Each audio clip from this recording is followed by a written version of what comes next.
I'm excited to introduce clinical psychologist Dr. Michelle Carcel, who specializes in trauma and eating disorders, as well as works as an independent consultant for television and film. Today's show, we're going to talk about method acting, balancing immersion and impact using psychology. Welcome to the show, Michelle. Thanks so much for having me, Tammy. Pleasure to be here. When we were talking about, films which we both love, and then we were talking about method acting and how some actors get so immersed into their characters. And then we were talking about we should do a podcast on that. Yes. Because I think it's a fun topic. Why don't we just dive into, let's do a definition of what is method acting. Yes, I'm so happy to talk about this because, one of the first things I think is really important is when we talk about the arts and we talk about acting or directing or any part of the arts world, there's often this crossover with psychology and psychological and behavioral aspects. So I feel compelled to kind of merge the two sometimes and kind of delineate the two in their uniqueness. But with method acting, unlike classical acting or even technical acting, there's various forms of acting. Method was developed by Konstantin Stanislavski. When I say invented, it was created with the intent of not just reading from the script, not just reading from the page. It was to incorporate a humanness, more sensation, more affect into the performance. And from there, it was redefined by other people, specifically Lee Strasberg, who wrote a book and is kind of known as the person who created method, is known for method acting. And what Strasberg pulled from, which I think is really quite remarkable, but also it has been a little bit interesting in recent acting for actors in general, has been the Stanislavski's affective memory technique. So affective memory, and I might get a little technical, bore some people, so check out at any time and come back in. But when we think about psychology, we talk about clinical psychology and even writing notes on a patient, we talk about mood and affect. Mood is, I am depressed, or I'm melancholy. I'm depressed, I'm down. The affect is congruent usually with the mood, meaning I am tearful, a tearful affect. I'm crying. So when we talk about method and we talk about effective memory, it's basically an actor drawing from their own personal experiences and memories to create authenticity and a genuine experience in a scene or performance, which can be quite intense and different from what we think of classical acting, which is a little bit more character development for method, but more script reading, if you will. I just find it so fascinating because, the three different teachers that we have that teach this taught this. Stella Adler, she was more psychological aspects where you use your imagination. And then you have Sanford Meisner, who was more behavioral. And then Lee Strasberg, who you were talking about, is more psychological. I thought maybe what we could do is we could just talk about each style. Sure. Because they're a little bit nuanced and different. So why don't we start with Stella Adler and her approach, which was rather than fixating on your own experiences and inner life, she asked the actors to examine the script for a character's given circumstances, and then the actor must use their imagination to place themselves in that given circumstances, whether they've been there or not. Is that a little bit more removed for an actor, using that approach? Because now I'm not taking my own experiences, which could trigger my own traumas. I'm kind of separating myself a little bit more and using my imagination. Or do you think, as we dive into the other two, it's kind of the same? You still can be emotionally affected using any of those approaches, but in particular with Stella, with just using your imagination. Mm-hmm. No, great question. So I want to start before I answer that to let everybody know, by trade, I'm a clinical psychologist, right? So every degree I have all the way up to my doctorate is clinical psychology through and through. So I like to look at acting and the arts and psychology. There's a delineation in that, actors perform and they create this wonderful world for us, and directors and writers and it's just everybody that's involved, from the technical to the any level of this genre, it's creative, and it's quite beautiful, and it's quite remarkable in how it's done. And then you add, you look at the other side, and it's the psychological. The psychological is the analysis of this. It's the analysis and the research behind human behavior. So we look at how humans behave. We look at the research, and really now that we've gotten more advancements in this, we've been able to see studies and research on how even actors' minds are when they're in a certain type of method acting, or more specifically, the differences between a first-person acting, which is more method, I, we, versus, a third person, which is they, them, which that is the delineation. So I preface this because as I've consulted with directors and, talking about scripts, and I've talked to actors, and, we're coaching and doing things like that, it's important for the actor to find what makes sense for them. So when we talk about Adler, Marlon Brando comes to mind, because Marlon Brando was, from what I know, and of course at any point, again, I'm always appreciative to be corrected, but from what I could research, that, he really took what Adler was teaching as far as imaginary, the socio humanistic perspective, meaning that I'm going to look at the world and use it and I imagine something and I incorporate it into my life. However, Marlon Brando had a very traumatic past. He had his own traumas. And where it gets blurry is that, how do we control what triggers us? It doesn't matter whether it's Strasberg's method or if it's, Adler method. And, we could talk about anybody in whatever method, even classical. If there's a scene or something, we're still human. So I like to consider the psychology, the behaviorism of this to cross over sometimes regardless of the method itself. So that, I think, is more the conversation that we can talk about a little bit in that crossover. So to answer your question, I think it's really up to the actor to really, interpret the information the way that they see fit. Yeah. So maybe the better question I should have asked is, why don't we describe the differences between the different styles? So each teacher, like Adler had the imaginative, Meisner was behavioral, so it's accessing your impulses, improvisation. Right. And then Strasberg was psychological, and he was more like get into the physical, the mental, the emotional selves to create that character. Where do you see the differences in approaches then with each? Right. So for Meisner, what I thought I really liked about is it's a play off the other actor, and you could do something as simple as putting out a phrase and just repeating the same phrase and bouncing this back and forth between you're playing off that other person, and it's in your immediate environment, and it doesn't mean that it's necessarily anything that's logical. It's just repeated repetition, over and over until it becomes absolutely genuine.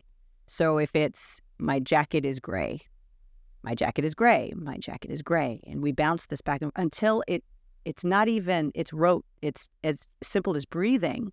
So that is a form of that method. You are now becoming so genuine in the training exercise that it becomes your own self in that way. It's now you, essentially stating this phrase. It's no longer a thought, right?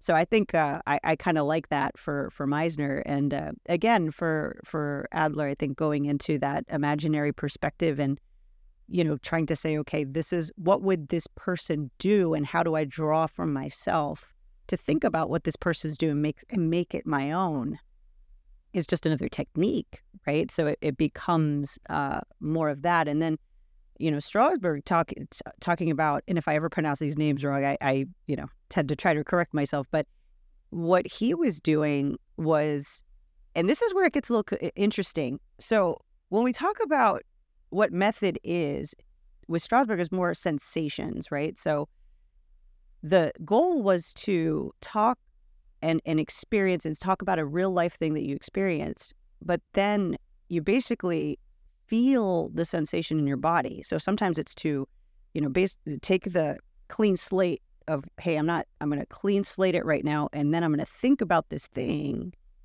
and then I'm going to feel it. Now, where am I feeling it? How does it feel? And you're using sensations, you're using the body as an instrument. This is your instrument to the physical, and then ergo, the emotions follow. So it's kind of this brilliant form of building on itself. And I think one of the most famous actors that he coached was Marilyn Monroe.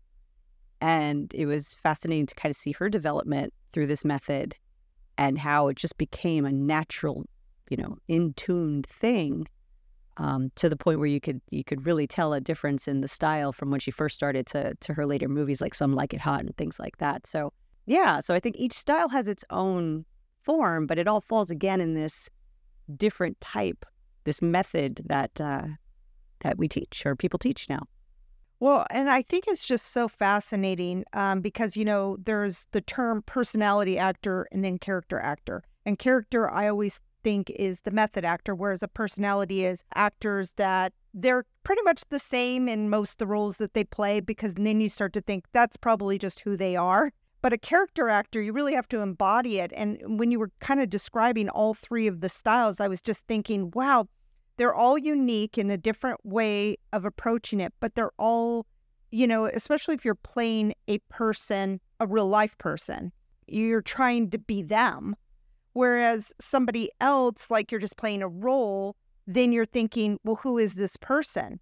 And how do I become this person? And I love that repetition, because the more that you do it, the more you're believing it. And then it becomes natural. It's not just about reading lines and then saying them at the appropriate time. I was watching a reel. They were just talking about, one of the actors was talking about the advice that they got from a seasoned actor. And they were just saying that, listen to what I'm saying before you react to it. Really listen. It was Jake Gyllenhaal who got that advice. And it was funny because, and he said, and then when I did it again, it was a slow burn to the emotion versus the emotion. Because I think sometimes we go right to, oh, we should be angry, so that means yelling. But I love, Robert De Niro had said, most of the time we're hiding our emotions. So it isn't just about putting it out there. It's about, you don't want to put that out there. I just think these actors that are doing the method acting, like, Evan Peters, Heath Ledger, Charlize Theron. Yes. It was really great, just the way that they embody and what they'll do. Even like with Robert De Niro, I mean, he got his taxi driver's license and did 12-hour shifts for a month in New York to become, the taxi driver. So it's right. How far will people go for the roles that they play? Yeah. And this is where I want to say that the lines may be blurred a little bit, because actually I was watching the new documentary, Brat, the Andrew McCarthy film, Yes. Documentary on the Brat Pack. And I loved what Demi Moore said in an earlier interview in the documentary. And I'm going to try to quote her as best I can here, but she said, "We are all playing extensions of ourselves that are real, inward places that we've probably have not looked at yet." And I thought to myself, genius. Like, in many ways, this is that crossover that I was mentioning earlier.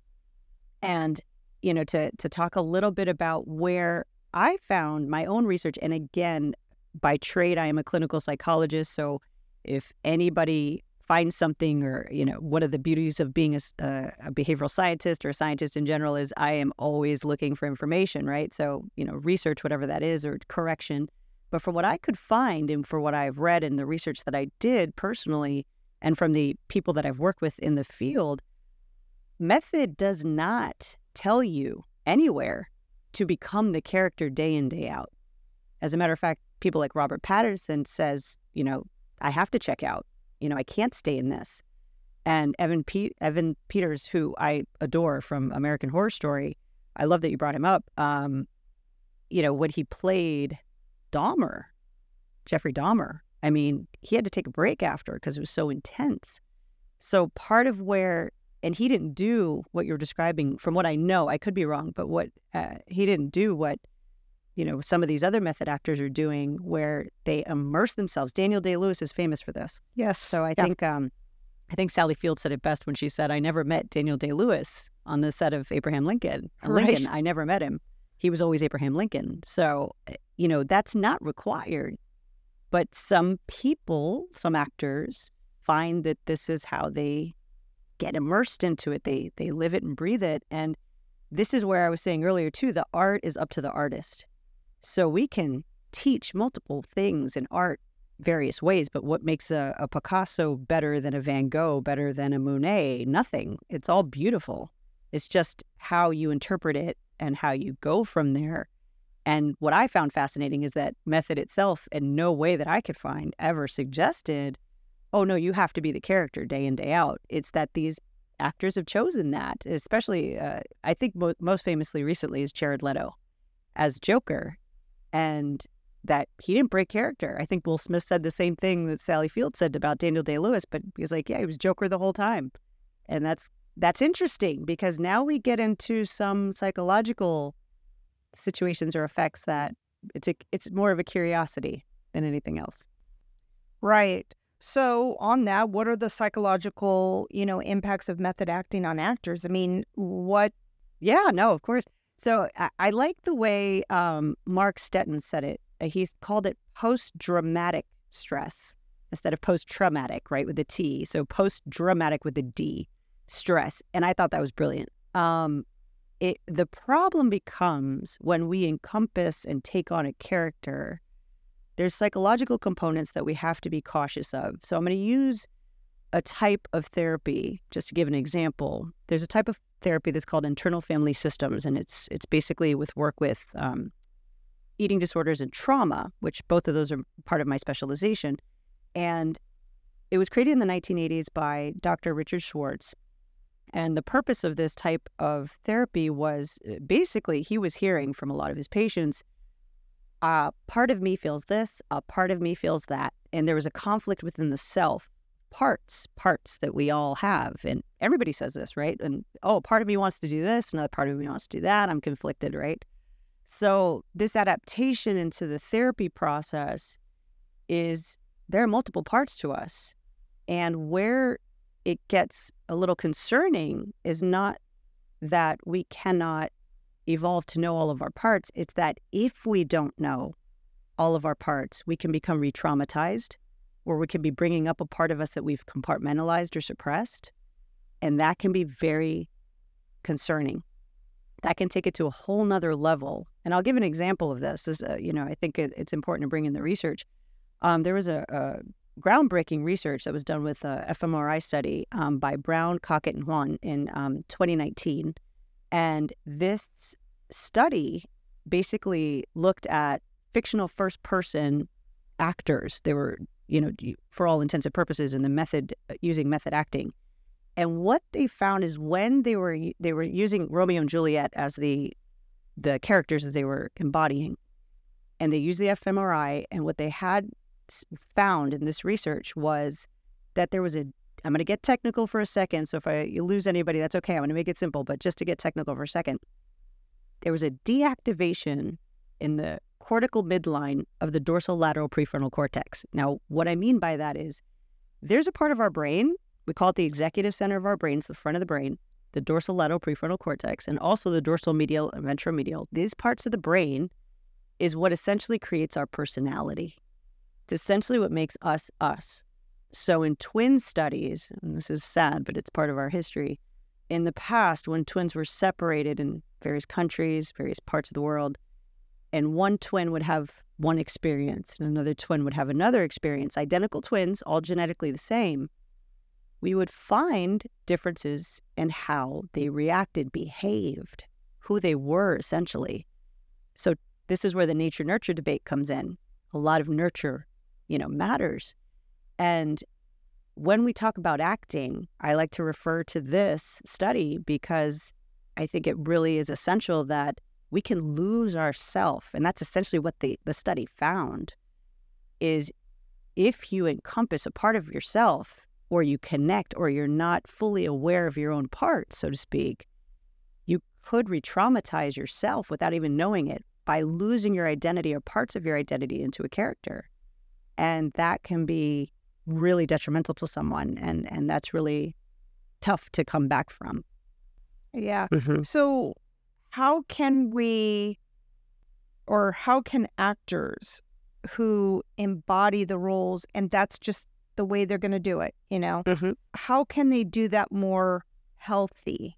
Mm-hmm. Yeah. No, great question. And that's the important part. If anything, that's where I like to think I can come in here with more of a clinical perspective. And here's the good news. The reality is our brain has what we call neuroplasticity. So it has the ability to learn, even if we're older, even if we're kind of set in our ways. It may take a little longer, but that we have the capability to reset, to learn new things, to learn ways to cope. So coping mechanisms become essential. And of course, I'm going to say this, and I'm completely biased, but I think everybody should do therapy. I personally did my own journey in therapy and continue for over 25 years. You can never not know thyself, right? So kind of an essential piece there. But the more that you know what works for you in moments of difficulty, in moments of despair, so to speak, or if you are feeling like, oh, there's a part of me I didn't even know is coming up, and now I feel like I'm getting a little traumatized or re-traumatized, it's important to know how to deal with it. And that's where sometimes therapy comes in. That's where, we talk about different methods of coping, which can be mindfulness-based stress reduction techniques, yoga, physical fitness, exercise. Support is going to be essential, by the way. We find in any type of situation, people who recover most from any type of mental health concern, illness, just any type of disorder, we find that support is number one. Friends and family, making sure that we lean on friends and family and step away from that character. Make sure that you're stepping away from the character and finding you again in the midst of all of this, that you can do that. I think it's really important. The only times that hasn't been easy to do or is capable, actually, it's not that it's not easy, it's that it's not something that's the brain can do. Is an example is Phineas Gage. This is a famous story of a man who's an American railroad worker he was born in the 1920s, 30s, I believe. But long story short, he was working, and I'm going to get a little graphic, but an iron rod went through his prefrontal cortex, so like straight through the left prefrontal cortex. Before this accident, everybody described him as so kind, so sweet, so gentle, wonderful, like just a loving person. After he suffered the TBI, so the traumatic brain injury, he was impaled by this iron rod, it altered his personality. He became angry. He became like angry, loathing. He just wasn't him anymore. And that's because that's how powerful this prefrontal cortex is. I bring that up only because that's the only time that we don't have control. But otherwise, if we do learn those coping mechanisms, we do know how to process any kind of trauma, even in characters that we envelop, that we can get out of it. It's a sad reality, in my opinion, that we haven't given actors a lot of space here, and that clinical work isn't done more actively with some of these very intense roles. I mean, again, going back to Dahmer, I can't even imagine what that was like to sit as an actor in that character for whatever period of time that Evan Peters did that. Whatever character we're talking about that's very heavy, very hard, that's tough. That stays with you. So learning how to disconnect, learning how to cope with it, learning how to come back to who you are is an essential feature from a psychological perspective of not getting stuck, if you will. Right. Because method acting is not comedies. Right. No. It's all dramas and usually heavy, intense subjects. Mm-hmm. So can method acting or using that form lead to long-term mental health issues?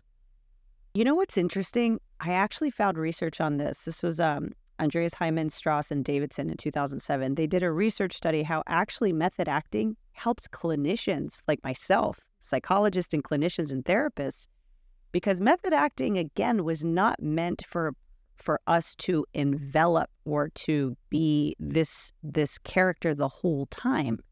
It was meant for empathy, for us to connect on a human level, which classical acting wasn't. It didn't mean that you were just reading from a page. Acting would be boring if that was the case. No, you were still being the character, very powerful in classical acting and technical acting, etc. But with method, there was empathy. And for clinical psychologists and for people in my field, there's a disparity here where one person has their own personality traits, another clinician has another personality trait. And what we found in this research is that the group of people that they took that trained through method and that were more uniform, they felt more, they had more ability in the office, so to speak. So it's kind of remarkable that method can be used to help people if done in a way that's effective. Where it becomes harmful is, again, if a person, the cons, so to speak, the pros or what I was describing, it can be very powerful, creative. You have empathy, you understand in a deeper level. It's really quite remarkable. But the cons are, if you don't know yourself and your parts well enough, referencing back to that IFS or internal family systems model, it could be detrimental. And there's many, many types of clinical references I can make here. Carl Jung, Dr. Jung, was famous for psychoanalytic psychodynamic therapy that he started. Well, Freud started it. He partnered with him and then broke off. And he did his own model of therapy. But he talks about the persona and the shadow. And this was very early on in psychology. The persona is the person we show to everybody, right? I have my work persona. I have my friend persona. You know me in both. We all have these different parts that we play, but not many people know the shadow, including ourselves. We compartmentalize that. So if you get into a script or into a character, so you're reading a script and you're getting into a character, you might trigger something you didn't even know was there. So if that happens, it's important to use your resources. First and foremost, again, I'm going to promote therapy because of course I'm going to. It's my favorite thing. Also, again, what we talked about, figuring out what your coping mechanisms that work best for you. For some, I work with some clients where it's like, okay, running is your way of coping, you're going to run. But somebody else needs to read a book. Somebody else needs to, go with friends and take a hike or go on a walk or something. So it depends. But the bottom line is getting out of the character and finding you again, knowing that you might have a personality shift and you might adopt this character in certain ways, but we have to get you out of the trauma whenever it's triggered for you.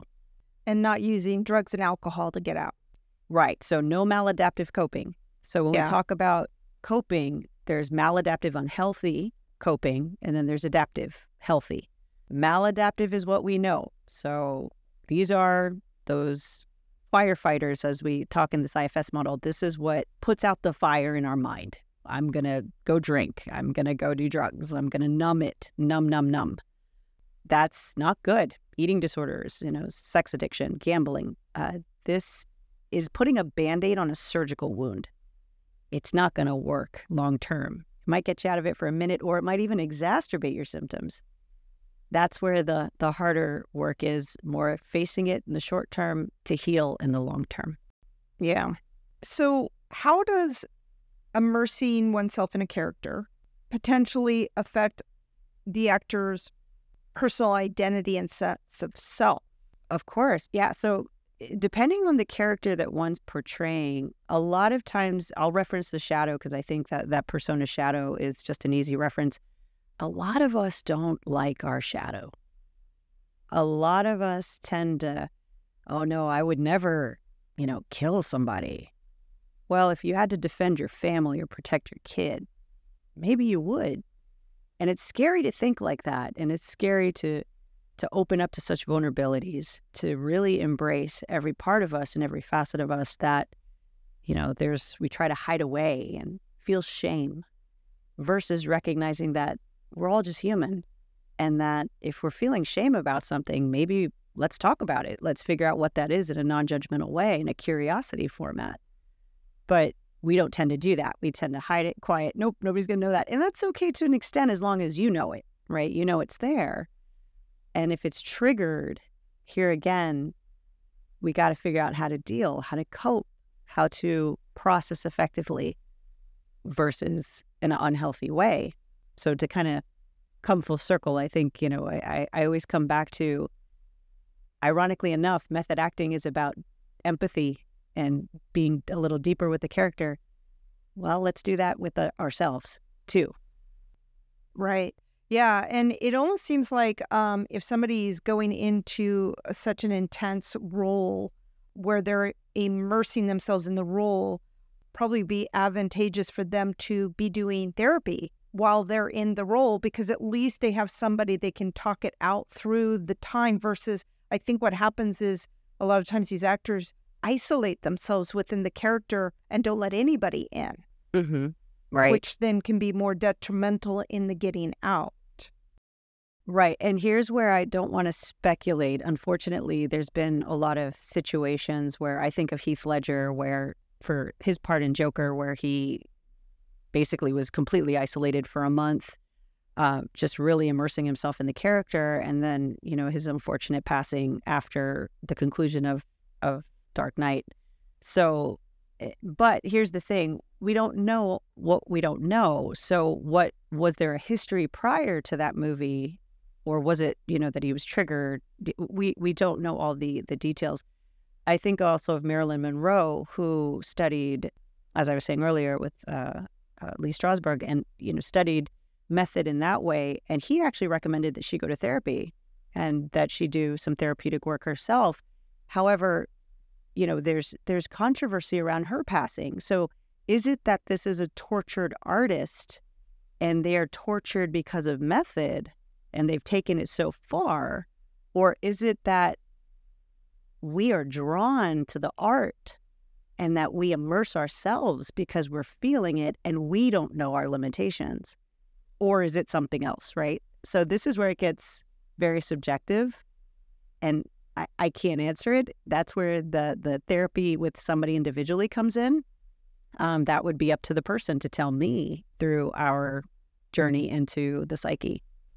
So are they tortured playing a tortured character, which then or are they tortured within the character that they're playing, but they're not necessarily tortured? I mean, yeah. or didn't have those experiences or something. Right. I think it takes a lot to play dark characters. Mm-hmm. I think we're all one step away from,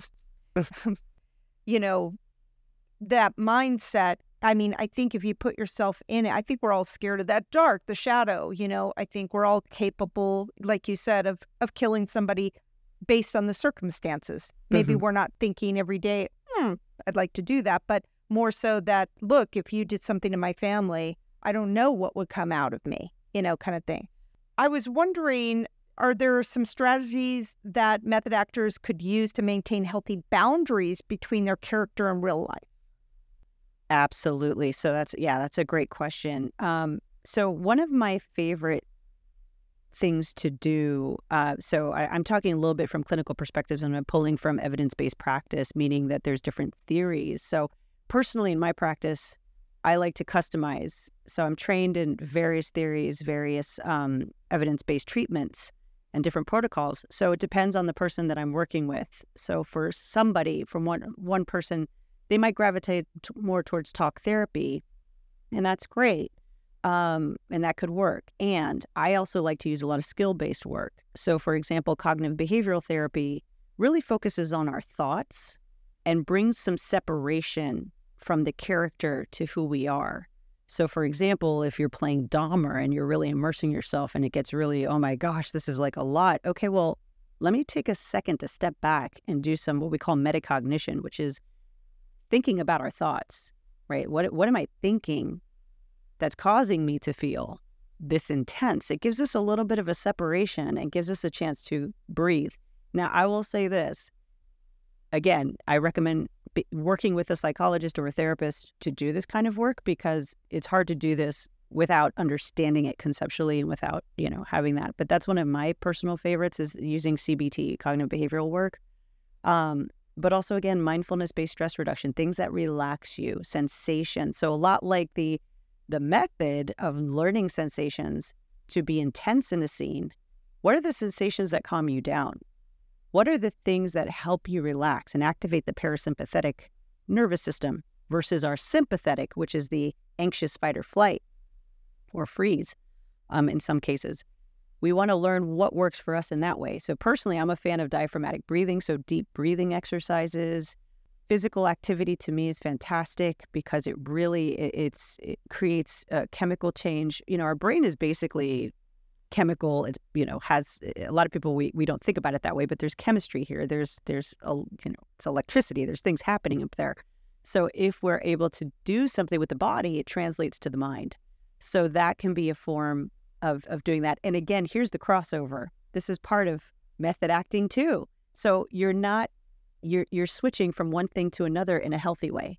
And you're pulling out of the character, still using some of those skills, but you're using it as you, not as the character that's enveloping, right? You're setting that boundary mentally. But again, I highly recommend, having someone help here. And whether it's, again, a therapist, someone who can help make that delineation to make sure you're not experiencing any re-traumatization, that there's not something coming up for you. The Me Too movement brought up a lot for a lot of women and people. I don't want to genderize. And that is an example of re-traumatization for many people who didn't even realize they had stuff that it's like, what is this? And now it's, oh my gosh, it's I didn't even think about it. And if you think about that in acting, it's kind of the same clinical case in some ways. Right. How can directors and production teams support the mental well-being of method actors? Oh, that's a great question. This is where I would be curious. We're seeing this with, intimate scenes now that we never saw before, where you have a sensuality coach, I believe it's called. So someone who's coming in and making sure that there's, safety for both actors involved in the scene. Correct me. It's an intimacy coach. Intimacy, thank you. Yeah. So for intimacy, that makes sense. So that type of coach is right there on hand to help out, limiting the crew, limiting people there to make sure everybody's comfortable. That's lovely. How wonderful. We don't have that for mental health. Right. As far as I know, this could be changing. I personally, like I said, I've consulted in films and I've done, work with actors and I've had that wonderful privilege. I personally have not been called on a set, though, when it's happening in real life, just to debrief and check in. So that's it. I don't know if this is a way to go. I don't really have an answer for that because there's no real research on it. I'd be curious to see, if this improved, if this helped just by virtue of doing this and doing a research study on it. Would this be beneficial? But I thought it was great that we started doing this with intimacy coaches. Why not have, a mental health professional there in case anybody needs it, especially for intense roles? I'm now just subjectively giving an opinion, so that's just kind of my thought. And it may be happening, and I don't know. But yeah, that's something that I've considered. Yeah, not that I know of, but I do know that they bring in psychologists for reality TV to decide who would be the best people to be on the show for drama. You and I both know people that yes, do that. We do. Yes. And so, I think that would be so great for actors to be able to. I guess the only other question would be, and that would just probably be, to each person is, would they take it? Would they take the help? Or would they not want to do it because they don't want to go in and out of the character? So but I think it would be great if they had the option. What are some effective coping mechanisms for method actors dealing with emotional exhaustion? Mm-hmm. So emotional exhaustion, when we talk about that, there's also a physiological component too. I'm always personally a fan, and I think any of my clients or anybody that I've worked with can attest to this. And of course, I'm not asking them to for confidentiality, but I say this, that we want to rule out anything medical always. So I'm a huge proponent of getting labs and doing the medical and making sure that we're ruling out anything going on that might be exacerbating mental health symptoms. I'll give a perfect example. Years ago, working with someone that was reporting mental but physical fatigue, like exhaustion, and a little bit uncharacteristic for this person. Long story short, come to find out, and this is very common. I had several cases of this. This wasn't just, I'm just thinking of the first case. Found out that there was hypothyroidism, which can create fatigue, right? And create depression. And that was their primary, concern, that they were coming in with the depressive symptoms. And like I said, that particular diagnosis, I've seen that over 10 years, several times. So that's just one example. So I'm not only a proponent of the mental health piece and figuring out, okay, what's causing you to feel emotionally exhausted? Are we being triggered? Or what is it that, are you getting enough sleep, right? There's the physiological, like what's going on with, and again, I'll come back to sleep as part of that physiological. What's going on with your sleep? What's going on with your nutrition? How are your labs, right? How are you doing physically? You mentioned Taxi Driver and Robert De Niro. He gained, if I'm not mistaken, about 60 pounds, some uncharacteristic amount of weight where he couldn't breathe right. He wasn't him as we know it. From is that accurate? I think that's not in Taxi Driver, but that was in the boxer, Raging Bull. Raging Bull. That's what it was, right? Thank you. That's right. Taxi Driver is the other. Right, Raging Bull. He gains that enormous amount of weight, and it's like, okay, are you physically okay now? So is that also exacerbating your symptoms? So we want to make sure that we take a very well-rounded approach, and that the actor is okay on all fronts, and that we're examining all of the person in a holistic manner and making sure, like, okay, we've ruled out everything medically. There's nothing that we're concerned about over here. So the emotional exhaustion, to answer your question, is really truly emotional. There's no confounding variables of a physiological concern or medical concern. So I'm a fan of getting examined all the way around and making sure that you are, and I'm a fan of doing that as a human. Like, let me be clear, this is not for just actors. I mean, if you're an engineer or you're a physicist, I mean, please take care of yourself in every facet of your life, including mental, and physical and whatever else that you need. But in order to answer the emotional question, I would definitely start with both facets, the emotional and the physiological, to make sure we're ruling out one and then focusing on the other. If there is emotional fatigue, then I go back into what's triggering you. Are you having nightmares? Are there things that are, is it trauma related? Is this that you have a history of insomnia and now this character is exacerbating that insomnia, right? Things like that. Right. So yeah, so we kind of go from there. So on that note, how important is it for method actors to debrief and process their experiences after intense performances? Oh, in my opinion, I think it's 100% absolute. But again, I'm biased, right? I think if you have really effective coping strategies, you know yourself, this isn't your first rodeo. Yeah, you may not need anyone. You may be good to go. And that's great. That's congratulations, because that can be really tough to play an intense character. I'm thinking of, you mentioned Charlize Theron, and when she did Monster, like, wow, that performance was, won her every Academy Award. She was remarkable, and what a hard performance, and what an amazing thing to become this person, this real life person, in her way, right? And it's just, do you need a therapist at that point? If you're Evan Peters, if you're Heath Ledger, if you're, Robert De Niro, if you're any of these people, I also think of Joaquin Phoenix, who played Joker now. I'm thinking of all these people. It's up to you to know yourself well enough that if I do this or have done it before, how was I, or how do I think I'll be, and have a strategy plan. So having a strategy is really important too. Yeah, and speaking of Joaquin, he is now back doing the Joker, the second film, which means he had to lose the same weight to get back to what he was years ago, or shifting your body for roles, whether you're gaining weight or losing weight. Right. That's pretty traumatic. What you're describing to me is more character development. And I think also of Christian Bale. Yes. When he lost weight for, I always say the name wrong, but I think it's the machinist or machinist. Yeah, that one. And then he gained weight for Vice. and he Yeah. like gained an enormous amount of weight. So unhealthy, and having to balance that. And in between, he was Batman. With Batman. Yeah.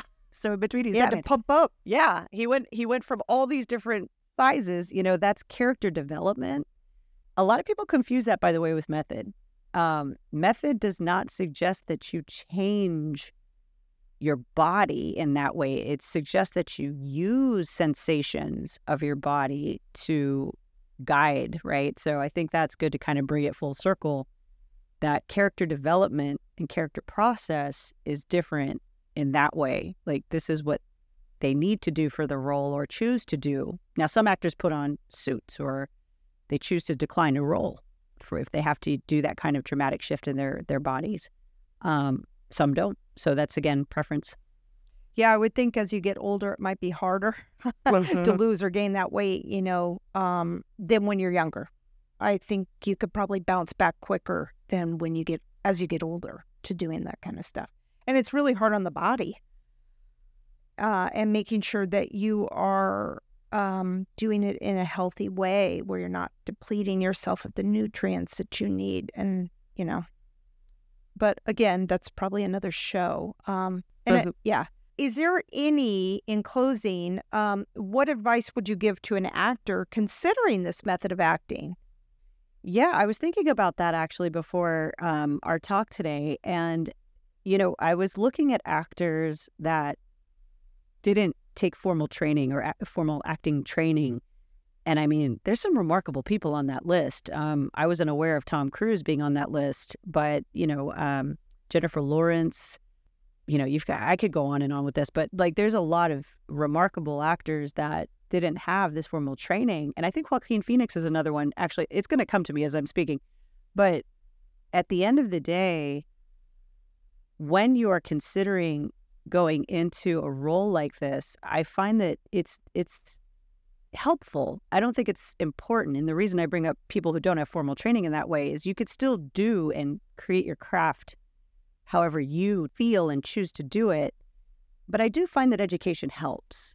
So I'm always a fan of learning and getting feedback from everybody that you can that is very good at that method acting, that can, you know, give feedback, help, coach, because their experience alone can give you tips. Just like you mentioned Jake Gyllenhaal talking about learning something from someone. I think if you're going to get into this type of acting, this technique, that it's helpful to learn more and more about it. And I think I'm a fan of that, of any technique, because it just helps you hone in your craft. Is it necessary? No. You have a Jennifer Lawrence who I feel like you can hand her a script and my goodness, you're going to get a hell of a performance. Yes. So it's not necessary, but I would suggest it. I think that's not a bad thing. And then from the psychological perspective, absolutely know your triggers, know yourself as much as you can. Know why you feel shame, or if you feel guilt about something. It doesn't hurt to process these things. I think a lot of people get the misconception of coming to therapy is there's that old-timing kind of mentality around mental health that I hope we're dispelling as a community more and more. But therapy is a lot about skills and knowledge, learning yourself.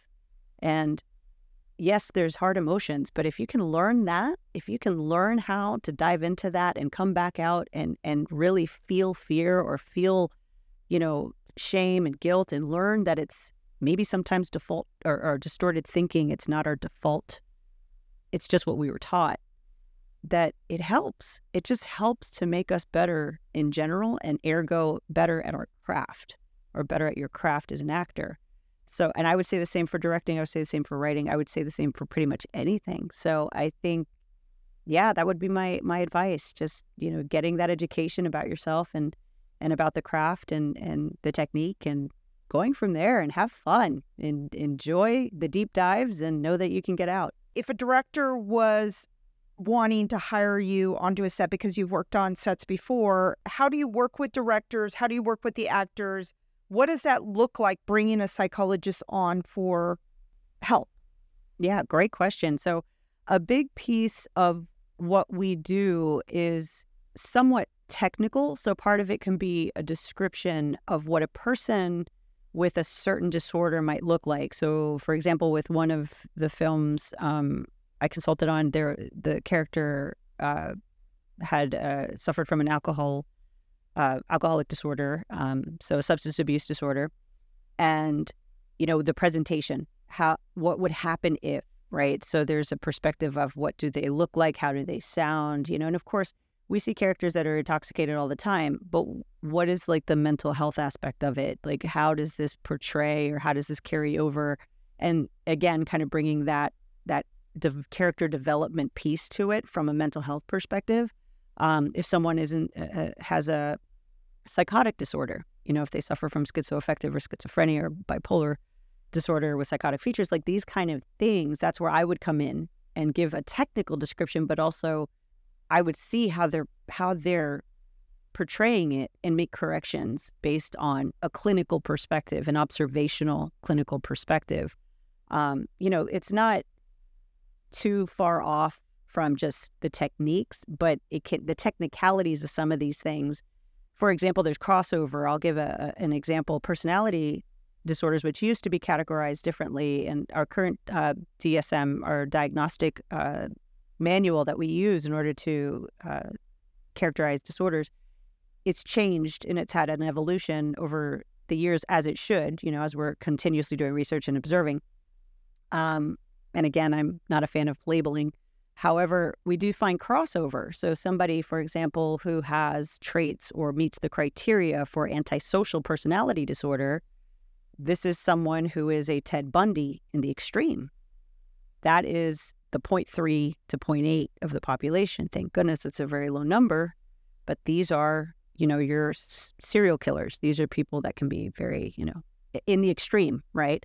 But you could have somebody with antisocial personality disorder that doesn't have those extremes, that they're more, instead of a psychopath, more of a sociopathic personality. So making that distinction is very important, and recognizing that another completely different diagnosis or character diagnosis could be narcissism, but that bleeds into antisocial as well, because manipulation can be in both. So that's where I would say, okay, in this working with a director, asking the question, what are you looking for in the character? What are you looking for from the actor? And asking the actor, okay, show me both. Let's see. And we would really fine tune it into what the vision is for the director. Some directors give a little bit more freedom here. I think of John Hughes, and I think because I just watched the Brat Pack, and I'm familiar with his style, but he gave a little more range for the actor to kind of do their thing, and just went over and over and ran out of, at the time, a reel. But some directors don't have the budget for that. Some are like, we've got 2 takes and 3 takes and that's it. We got to do it. So we got to hone it in pretty quick. And that helps to know the vision of the director, helps to know the style of the actor, and then kind of take all this technical and put it into the character. Now, do you read the script to see if the script follows like, oh, they would never do this? Yes. I've helped with script writing. Yeah. So for writers, I've helped with script writing. So they'll come to me and say, okay, this is how we see it. Is this true to character? And sometimes it is, sometimes it isn't. We tweak it together. And again, incorporating the director's vision. But yes, I've read several scripts. I love reading scripts. I find, because then my imagination gets to go wild a little bit and just have fun and just reading a script. And I just find it to be so wonderfully creative. But yes, I come in with more of the technical aspects of it. Like, this is what it looks like in real life. Now, you can, of course, alter it, be creative, do your thing, but I'm giving you the technicalities of it, and I'm telling you how I observe it, or I've seen it, based on being in a hospital setting versus, private practice versus a work. So you mentioned work before, that's a different setting, right? So all of these settings, how does this look? So that's where I come in. Yeah, I could see how that could look different in each one, And also, people could come to you if they are writing about a psychologist, and come to you to talk about, like, what do they do? What's appropriate? Can you touch the person? Do you not touch them? What do you do when you're out in public and you see a client? Like all those kind of things that I think are out there. Yeah. Oh, absolutely. Yeah, that'd be fun. I'm happy to give my subjective view on this. So even within my field, there's debate on some of these things, but some of them are crystal clear from an ethical standpoint. So, however, again, some clinicians practice with certain, evidence-based practice and others with others. So I tend to be more integrative. I really, when I work with a team or I work with somebody individually, I very much pull from whatever works for them. Again, all in the guise of, all in the form of evidence-based practice. So some of my clients, amusingly, I reference myself as a book nerd because, boy, I love research. So, I pull from what works for them, and we have fun with it when it's on set. We try to enjoy it. Oh, well, thank you so much for being on the show today. Of course, it was a pleasure, Tammy. Thank you so much for listening. I encourage you to get out there and make a film. Reach out to your local filmmakers group to get involved and connect. Please subscribe to the show if you like it, and follow me on Instagram @Tammy Magaro. Until we meet again, what's your story?